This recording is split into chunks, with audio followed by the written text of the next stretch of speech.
Hey guys, Lucy here. So just some background on myself. I used to be an avid fan of Hearthstone, purely a free-to-play player, but I could craft most of the cards based on farming arena wins alone. So eventually I ended up pretty good at arena, and watched Kripp stream pretty much every day on the side as well. But what happened at that time, Blizzard made it such that arena packs no longer gave you the latest expansion card pack, meaning that I could no longer farm up cards in arena. So with this system, as the new expansions rolled out, I could no longer keep up with the power creep and I left. So I just wanted to make this video for players who have played Hearthstone in the past and are thinking of returning. Here are some quick reasons to help you get over the hump if you are thinking of getting back into Hearthstone. You don't have to craft a lot of new cards to stay competitive. I was surprised to see that the current meta cards do include cards from a few expansions ago, such as these two cards. They basically change your hero power into a better version. My first introduction to this was the Odd Paladin, in which, surprisingly enough, was the first deck that I've crafted, and found out later it was still one of the strongest meta decks. So basically, it's a bit like the old aggro Pally, but very much different as it still runs a lot of 1-cost cards, but doesn't run out of steam as quickly due to the improved hero power where you can spawn 2 1/1 minions. I know, crazy right? All genius on Blizzard's end to keep the power creep up after so many years.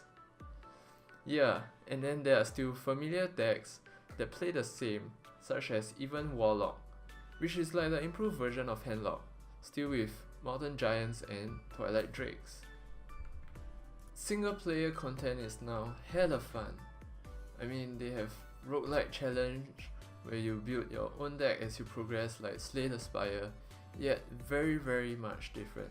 I literally spent a whole day just playing one of the challenges and I have not even completed nor tried the rest out yet. The best part about it is that the single player challenges now are free, which was not the case last time. Although they do not give out any rewards now, it just means that if you have not been keeping up with Hearthstone content, you are now able to spend hours just solely on single player content. I mean, if that floats your boat. So you will have lots of fun while not having to pay a single dime. So the other day I was randomly watching Kripp stream and he had this arena picker. I was like, wow, I basically can close my eyes and pick the cards with crown heads on them. So this was the first thing that attracted me to start Hearthstone again, as learning all the new cards seemed like an enormous task. So with Hearth Arena, I could just learn the cards that I was picking, and from there, learn the rest of the cards when my opponent plays them. So it definitely helped lazy me overcome the trouble of figuring out which card to pick, as it is all done automatically. But also allowed me to avoid having to learn all the cards, which include those 20 out of 100 tier score cards.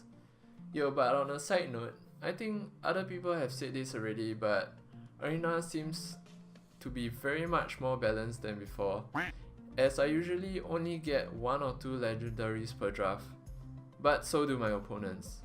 So it makes it much more competitive. You don't get run over by another deck that just manages to draft like, let's say, 10 legendaries, and you get tilted and complain that Hearthstone is all skill. So yeah, the cards aren't fully balanced, but the drafting process is. So besides Hearth Arena, I found that there were many other new resources which we didn't have in the past. I know Hearthstone top decks used to exist long ago, but it's very much upgraded. Shows you the latest meta decks, guides to these decks, even which legendaries you should disenchant. But what I just found today that we did not have is HS Replay. Oh my god, this site is insane. I remember the good old days where we only had Hearth Pawn, and if you wanted to net deck, you chose the one with the highest votes. You don't actually know if this deck is the best of the class, but hey, you can't complain when you're net decking, right? But now we have a constantly updated database of decks which have the best win rate on the ladder. So these decks are not the best decks that people think are the best decks. These are literally the best decks through hundreds of thousands of aggregated data, and you can't get any better than that, I suppose. But I mean, if you want to go against the grain, also great, cause now you have a list of the most popular decks that you can build your deck around to counter. Okay, so this is gonna be a little bit controversial. Should you disenchant cards which have been phased out, aka wild cards, so that you have enough dust to craft the new meta decks? So here's my take. I don't give a fuck about aesthetics, so I just went ahead and disenchanted gold cards which I already had the non-gold card of. I mean, that was my compromise I could think of, instead of blanket disenchanting all the wild cards. Cause I searched up many should I disenchant wild cards Reddit posts and such, and yeah, I mean, I guess it's quite safe to disenchant them if you are sure you won't play WoW format or use them to clear single player content. Other than that, there's not much point in keeping them, and if you are like me who just plays standard format and arena, which are the two most popular content, then I guess it's safe to disenchant the cards in my opinion. But if you want to keep them, you know, why not? It's nice to see old cards once in a while and reminisce. I saw Ragnaros in my collection, and it did remind me of those oh my god Trololo moments. So yeah, for all players, let me know if I missed out anything being around all these years and all. And if you have any friends that are thinking of playing Hearthstone, maybe you can bring up some of these points or even show them this video. And that's it from me. Okay, thanks for watching.